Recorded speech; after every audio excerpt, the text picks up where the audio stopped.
My wife asked for a break to find herself. Then I realized she'd cheated with a man online. So I had a plan that turned her world upside down. I, a 34-year-old male, described the absolute train wreck that my marriage became. Let me share a bit about myself. I grew up in a blue-collar family in the Midwest. My father worked the same factory job for 35 years, coming home with grease under his fingernails every day. He taught me that a man's word and work ethic are all he truly has in this world. My mother stayed home with us 4 kids, stretching my dad's paycheck with coupons and home-cooked meals. We weren't exactly poor, but luxuries were rare and deeply appreciated. I wasn't the smartest kid in school, but I worked harder than most. Sports came naturally to me, mainly football and wrestling.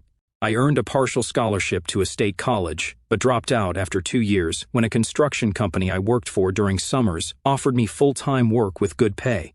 My parents were disappointed I didn't finish my degree, but at 21, I was earning more than most of my friends who graduated. I started working in construction at 19, putting in long hours and learning every aspect of the business. By 26, I had worked my way up to site manager. At 29, I took the biggest risk of my life and started my own contracting business.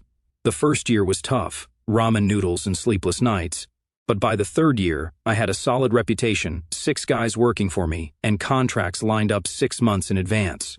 I built this life from nothing but sweat and determination. 8 years ago, I met Jessica at my buddy Dave's barbecue. She was a fiery, ambitious woman working as a marketing coordinator for a tech startup. Her intense green eyes lit up when she talked about her career goals. We clicked instantly. Both of us were driven and had big plans. She seemed impressed that I had started my own business without a degree, saying it showed real-world intelligence that was sexier than any diploma. After dating for 3 years, we married in a small ceremony with about 50 guests. Her idea, though she later complained it wasn't Instagram-worthy enough.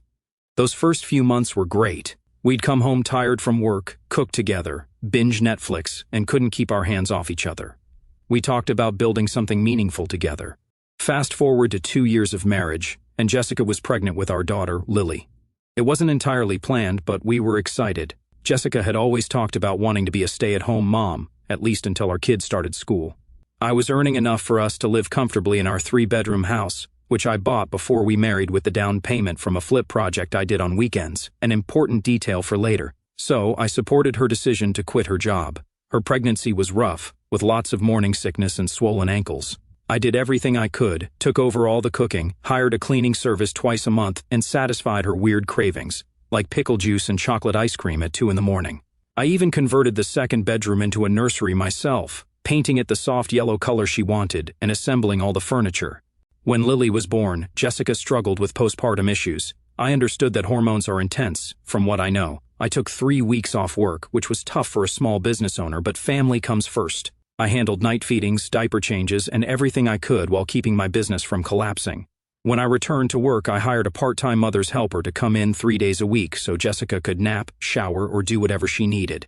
I started taking on more clients, sometimes working 12-hour days and weekends to afford the lifestyle Jessica wanted. She constantly compared our life to her college friends on social media, those with wealthy husbands who took them on luxury vacations twice a year. I worked hard to provide, taking on custom home builds that paid better but required more attention. We weren't living like royalty, but we had a nice house in a good neighborhood, 2 reliable cars, and Jessica could buy whatever she wanted for herself or Lily without checking the bank account. I thought I was building something for us. I thought we were on the same page. It was a Tuesday in November. I remember because we had our first snow that morning, and I spent an extra hour on site ensuring the new foundation we had poured was properly covered. Then I dealt with a supplier who sent the wrong fixtures for the Peterson job. By the time I got home, it was after 7 in the evening, and I had been working since 5 in the morning. I walked through the door, boots caked in mud and concrete dust, to find Jessica sitting at the kitchen island, scrolling through her phone. She barely looked up. Lily, my beautiful 15-month-old with her mom's green eyes and my dark hair, was strapped in her high chair, Cheerios scattered everywhere, looking like she had been there for a while. "Hey babe, sorry I'm late. The supplier screwed up again, and..." I started, scooping up Lily, who squealed and reached for me with sticky hands. "I need a break to find myself again," Jessica interrupted, finally looking up from her phone. "Being a mom has stolen my identity." I stood there, still in my work boots, holding our giggling toddler who was now trying to grab my beard. "What do you mean, a break? Like a vacation? You know I can take some time off next month after the Miller project wraps up if you want to go somewhere." "No, Mike, a break from us. I'm not happy anymore. You don't meet my emotional needs. I feel like I'm just Mike's wife or Lily's mom now.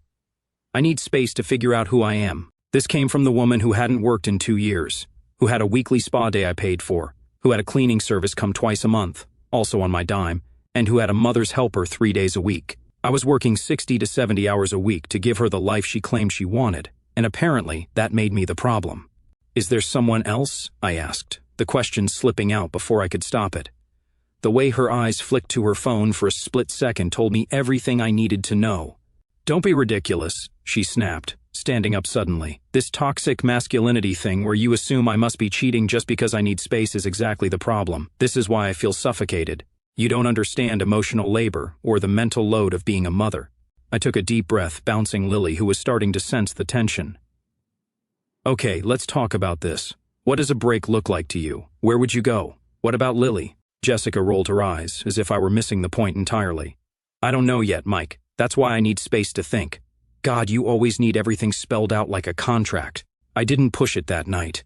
I got Lily cleaned up, fed her a proper dinner since it looked like all she had eaten were dry Cheerios, gave her a bath, and put her to bed with 3 of her favorite stories. By the time I came back downstairs, Jessica was watching a reality show and didn't acknowledge me. I grabbed a soda from the fridge and crashed in the guest room. My gut was screaming that something wasn't right, but 8 years together makes you want to believe the best about your partner. Maybe she was right. Maybe I was too focused on providing and not enough on connecting. I fell asleep wondering how I could fix things, not yet realizing there was nothing to fix. The foundation was already cracked beyond repair. 2 days passed in a strange, tense standoff.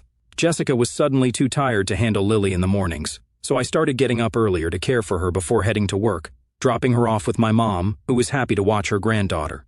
When I came home, Jessica would be leaving for a girls' night or some vague self-care activity. On the 3rd day, my buddy Ryan texted me during lunch, "Dude, call me a sap, it's about Jess." I stepped away from the site and called him from my truck. "Look, man, I didn't want to get involved, but this ain't right," Ryan started, sounding uncomfortable. "Tara, my girlfriend, is in this gaming group with Jess, some online role-playing thing on Discord. She's been watching Jess overshare about your marriage for weeks now." My stomach dropped. "What kind of oversharing?" "She's been going on about how you're emotionally unavailable and too focused on providing rather than connecting. Says you guys haven't had a meaningful conversation in months." I thought back to the many times I had tried to talk to Jessica about our days, Lily's development, or future plans, only to get one-word answers while she stared at her phone. "There's this dude in the group, calls himself Ethan," Ryan continued. "Tara says Jess has been private messaging him constantly, like staying up until 3 in the morning talking to this guy." That explained why Jessica was suddenly too tired in the mornings. "Has Tara seen their private chats?" I asked, already knowing I wouldn't like the answer. "Not all of them, but enough. Jess was bragging in a group chat yesterday about how she told you she wanted a break, and how you just accepted it like the emotional robot she always knew you were. Said this Ethan guy actually listens to her." I thanked Ryan for the heads up and sat in my truck for a good 20 minutes, staring at nothing. The pieces were falling into place. The sudden need for space, the girls' nights that never seemed to involve actual girls, the constant texting. That night when Jessica was in the shower, her new routine of hour-long showers with her phone brought into the bathroom, I did something I never thought I'd do. I checked her Discord on her laptop, which she had left open. The messages made me physically sick. She and this Ethan guy were exchanging explicit messages, complete with photos I didn't know existed. She was telling him how intellectually stimulating he was compared to me, just a construction guy apparently, despite running a successful business. She claimed she felt truly seen by him after just a few weeks of online chatting. There were detailed critiques of our sex life, with Jessica complaining I only wanted sex without emotional intimacy, conveniently forgetting the countless times I had tried to connect only to be shut down. She shared intimate details about my body and insecurities, things I had told her in confidence. The worst part? From what I could piece together, this dude was unemployed, living in his mom's basement across the country in Oregon, and had never been in a serious relationship at 29. But he was a free spirit who understood her on a deeper level and wrote terrible poetry that Jessica gushed over like he was the next Shakespeare. They were already making plans for her to visit him, discussing how much child support and alimony she could get from me, which apparently would be enough for them to start a life together. There was even talk about how Lily would adjust to the move once things were settled. I took screenshots of everything, emailed them to myself, then closed the laptop exactly as I found it. I felt hollow, like someone had scooped out my insides with a rusty spoon. When Jessica came out of the bathroom in her robe, phone in hand, I couldn't hold it in anymore. So, who's Ethan? I asked, my voice surprisingly steady. Her face went through about 5 expressions in 2 seconds: shock, fear, anger, calculation, and finally indignation. You went through my private conversations? She shrieked, clutching her phone to her chest like I might lunge for it. How dare you invade my privacy like that? Your laptop was open, Jess. It wasn't exactly Fort Knox. Answer the question. Who's Ethan, and why are you planning to take my daughter across the country to live with him? It's not like that. He's just a friend who actually listens to me, unlike you. And if you were meeting my emotional needs, I wouldn't have had to look elsewhere. This is your fault. I reminded her who paid for the phone she was clutching, the internet connection she used to chat with her friend, the roof over her head, and everything else that gave her the luxury to sit around sexting strangers while I worked my ass off. Oh, so now you're going to be financially abusive? She spat. Throw it in my face that you make all the money? That's why I need someone like Ethan who values me for me, not as some trophy wife. I almost laughed at the absurdity. Trophy wife. When was the last time she had even put on makeup or real clothes for me? Meanwhile, I was lucky to get a grunt of acknowledgement when I came home from 12-hour workdays. I'm going to ask you one more time, I said, keeping my voice even though I wanted to punch a wall. Are you having an affair with this guy, emotional or otherwise? You can't have an affair with someone you've never met in person, she said, like she was explaining something to a toddler. And even if I was, it would be because you drove me to it with your emotional neglect. That was all I needed to hear. Her non-denial confirmed she was indeed involved with this guy, and the blame-shifting told me everything. I'm sleeping in the guest room until we figure this out, I said, turning to leave the room. Fine, run away from the conversation just like you always do, she called after me. This is why our marriage is failing. I didn't take the bait. I closed the guest room door, lay on the bed and stared at the ceiling, mentally replaying the last few months. How had I missed the signs? Had I really been that absent? Or was she rewriting our history to justify her actions? One thing was certain, I wasn't going to be played for a fool. If Jessica wanted a break to explore things with Shakespeare the basement dweller, she could have it, but it wouldn't be on her terms. The next morning at 4:30 in the morning, while Jessica was still asleep, I got up, dressed, and took Lily to my mom's house. I explained enough of the situation for her to understand it was serious, and being the saint she is, she agreed to watch Lily for the day without prying for details I wasn't ready to share. Instead of going to the job site, I went to my office and made 3 calls to Dave, my lawyer buddy, who handled contracts for my business, to my bank to schedule an appointment, and to a security company a client had recommended. I realized I needed to be smart. While Jessica was wrapped up in her online emotional affair, thinking she held all the cards, I started getting my ducks in a row. Dave was blunt when I laid out the situation. Mike, buddy, you need to protect yourself and Lily. Jessica's already shown she's willing to put her wants ahead of her daughter's needs. He advised me to document everything, screenshots of her conversations with Ethan, records of all the money I spent supporting her, the hours I worked while she was finding herself online. He also suggested I start keeping a log of Jessica's parenting, or lack thereof, and my own involvement with Lily. Courts generally favor the mother, he warned. But if you can show she's an uninvolved parent and you're the stable one despite working full-time, you've got a shot at primary custody. I had the security company install cameras in the common areas of our house, completely legal since I owned it, and informed Jessica they were being installed for security. She rolled her eyes but was too busy texting to argue much. At the bank, I opened a separate account and started moving some money there. Not enough to raise suspicion, but enough to have a cushion if things went south fast. I also pulled our financial records for the past year, showing exactly how much had gone to support Jessica's finding herself activities. Next, I reduced my work hours slightly.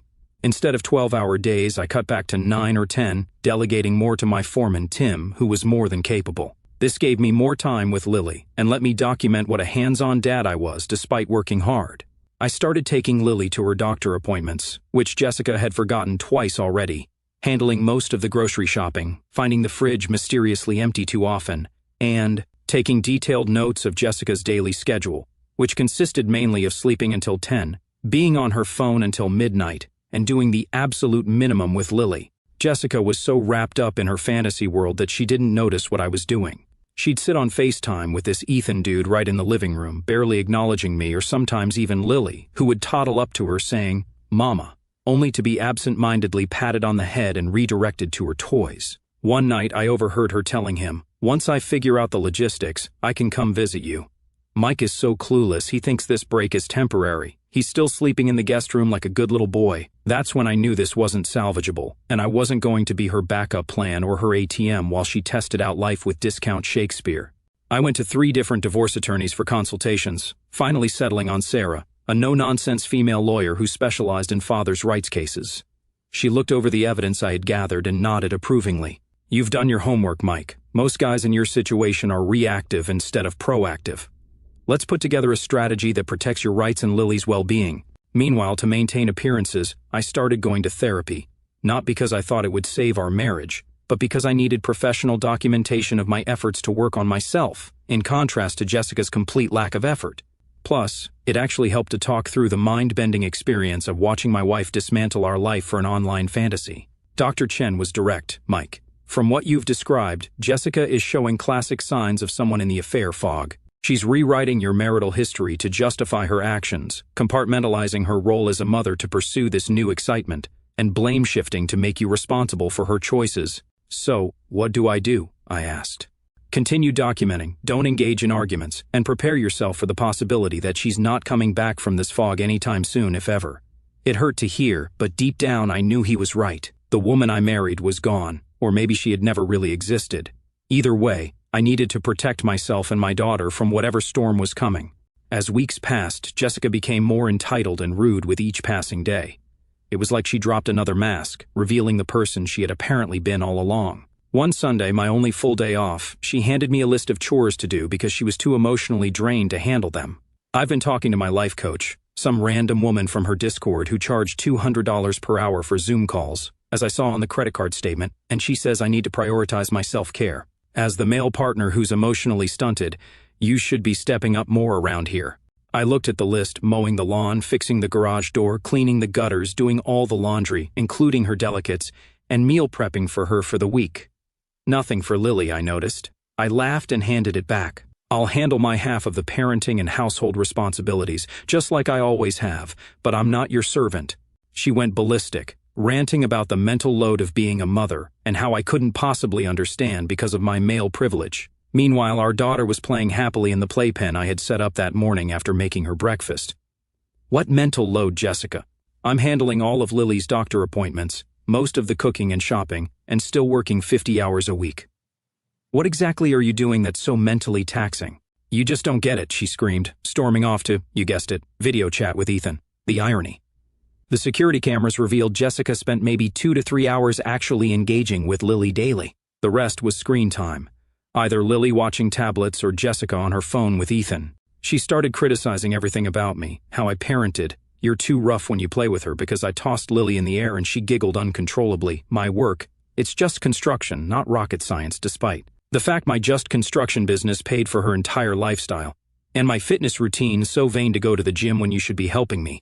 Though she never specified what she needed help with since I was already doing most things. The woman who once told me my work ethic and strength were what attracted her to me was now using them as weapons against me.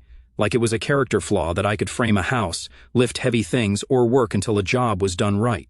One day, she left a notebook open on the kitchen counter while she was in the bathroom.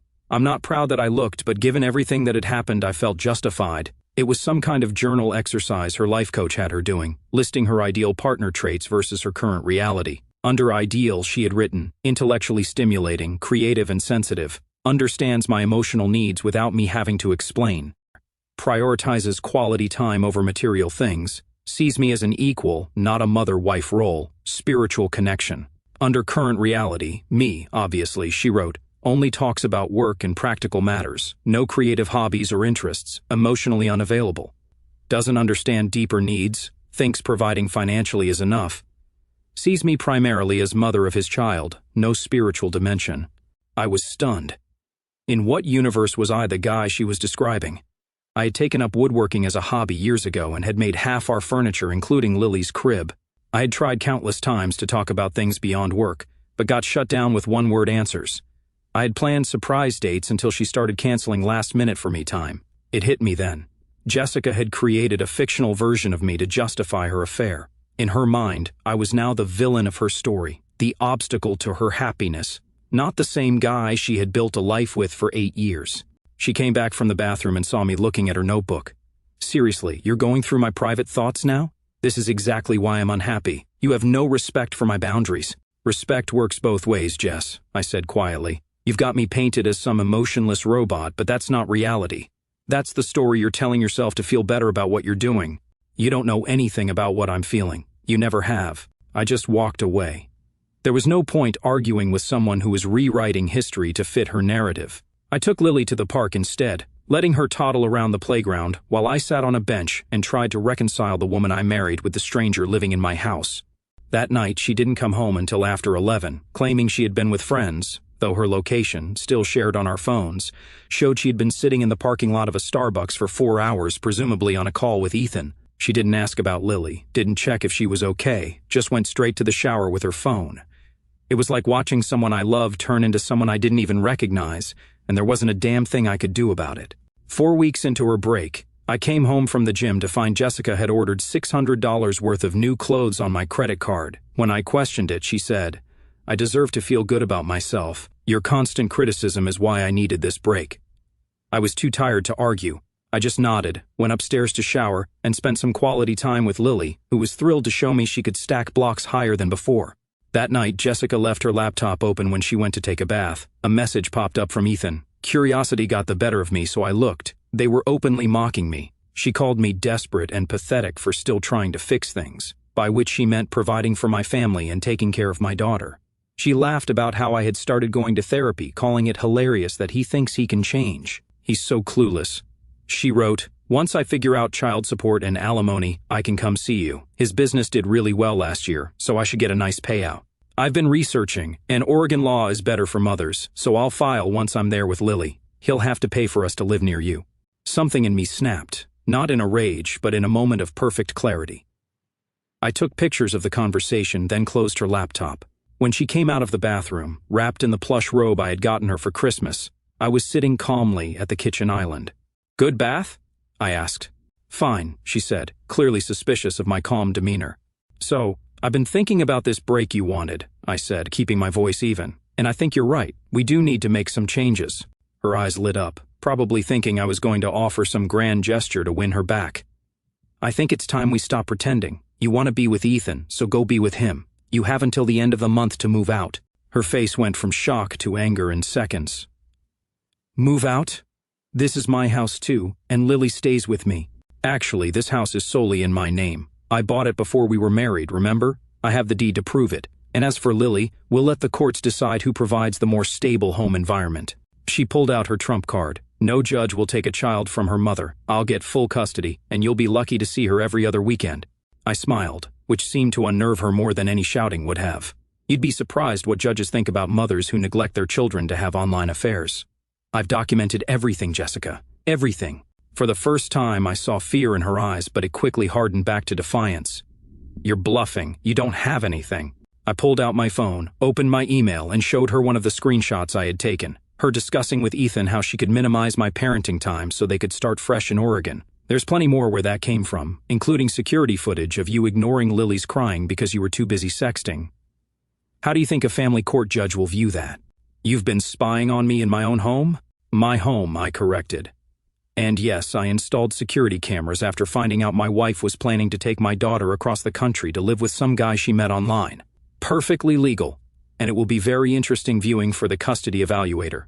She tried a different tack, her voice softening as she reached for my arm. "Mike, come on, we can work this out. I was just blowing off steam with Ethan. You know you and Lily are my world." I gently removed her hand. "Save it, Jessica. I've seen the real you now, and honestly, I don't like her very much." She burst into tears, but I had seen enough of her acting to know they were as fake as her sudden claim of devotion. "What do you want from me?" she sobbed. "I want you to leave. Start your new life with Ethan or whoever, but Lily stays here in her home with a parent who puts her needs first. You can't do this to me. I'll fight you. I'll tell everyone what a controlling monster you are. Go ahead. I've got the receipts, as the kids say.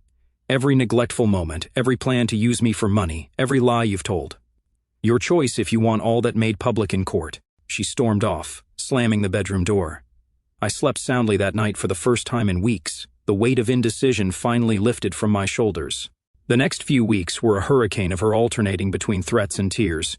One day, she would scream that she would take me for everything I had. The next, she would sob about how she still loved me and Ethan was just a mistake. I remained calm through it all, which only infuriated her more. "Why aren't you fighting for me?" she demanded once. "Because you're not worth fighting for anymore," I replied simply. The woman I loved wouldn't have done any of this.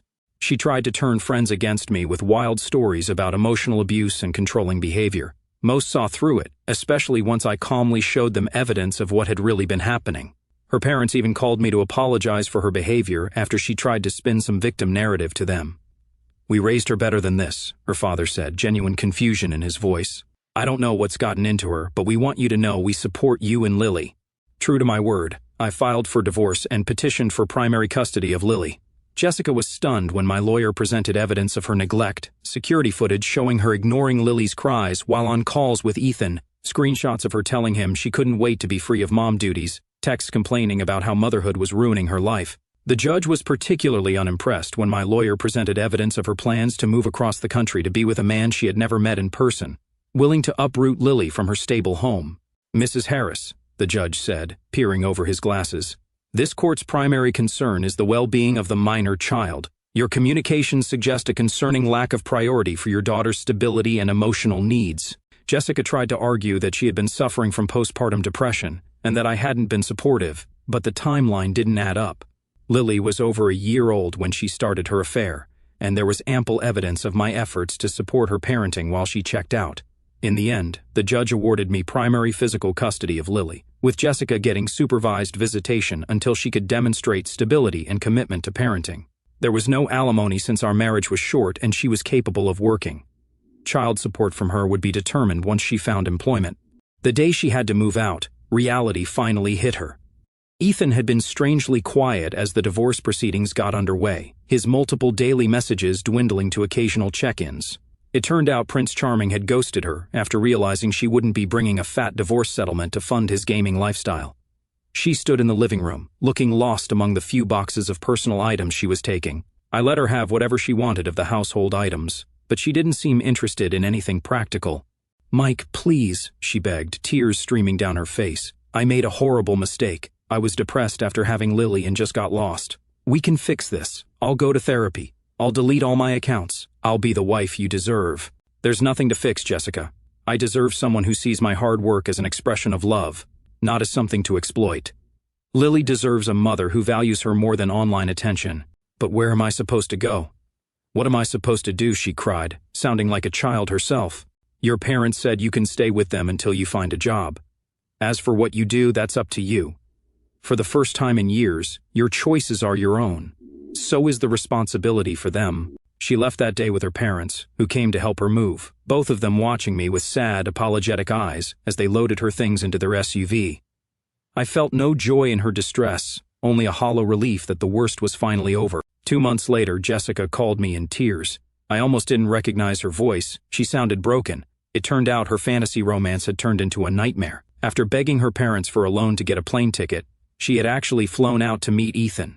She had even drained the small savings account she had, mostly money I had given her for emergencies, against all my warnings and her parents' pleas. She was convinced he was her soulmate. "He wasn't who he said he was, Mike," she sobbed. "As soon as I got there, he treated me like I was just some woman he'd met online. He took the rest of my money, nearly $3,000, saying we needed it for our place, then disappeared for days. He came back drunk, and when I confronted him, he laughed in my face. He said I was just a desperate housewife he'd been playing for kicks. He told all his friends I was easy and pathetic. She had found a small apartment back in town but couldn't afford the rent after her first month. Ethan had blocked her everywhere after bleeding her dry. Her supportive Discord friends had vanished when she needed actual help instead of validation. She couldn't find a job that paid enough after her employment gap. I made the biggest mistake of my life, she wept. I threw away everything good for a complete lie. Please, Mike, I know I don't deserve it, but can we try again? For Lily, for us. I'll do anything to make it right. I miss our family. I miss you. Part of me felt sorry for her, but a bigger part remembered how she had planned to use me, mock me, and take my daughter away. I'll help you find resources, I said finally, for Lily's sake. I need her mother to be stable, but that's it. You made your choice and actions have consequences. You can't mean that, she whispered. After everything we've been through? That's just it, Jess. We've been through hell, but you're the one who dragged us there. I'm finally finding peace. Lily is thriving. I won't risk that again." She broke down completely then, and despite everything, I felt a pang of the old affection. But I knew better now. Her tears had always been her most effective weapon. "I can recommend some job placement services," I said, keeping my voice gentle but firm, "and I know an apartment complex that has reasonable rents. But that's as far as my help goes. Can I at least see Lily more? The supervised visits are so clinical. Let's see how you do establishing stability first. Lily needs consistency, not someone who might disappear again when the next Ethan comes along." That hit her hard, but it needed to be said. She had shown who she was, and I believed her. Today, I have my daughter 80% of the time. I've scaled back work to spend more quality time with her, trusting my foreman, Tim, with more responsibility. I even made him a junior partner. I converted the home office into an epic playroom for Lily, with a reading nook, art station, and enough stuffed animals to start a small zoo. Jessica is slowly getting her act together with therapy and a retail job. She sees Lily regularly but knows she has to earn back trust. Our exchanges are civil, sometimes even friendly, but there's a wall there now that will never come down. She made sure of that. As for me, I'm dating a pediatric nurse named Claire, who I met at one of Lily's checkups. She thinks my dedication to my daughter and my work ethic are attractive, not things to mock. She appreciates the life I've built instead of comparing it to Instagram fantasies. She actually asks about my day and listens to the answer, even if it's just about concrete mixtures or zoning permits. The first time Claire came over for dinner and saw my woodworking shop in the garage, she asked thoughtful questions about the coffee table I was making. Jessica had called that same hobby boring and a waste of time when we were together. Sometimes the best revenge isn't making someone suffer, it's building a better life while they realize what they threw away. I dodged a bullet, and every time I see Jessica's face when she picks up Lily and glimpses the happy home she could have had, I know she realizes it too.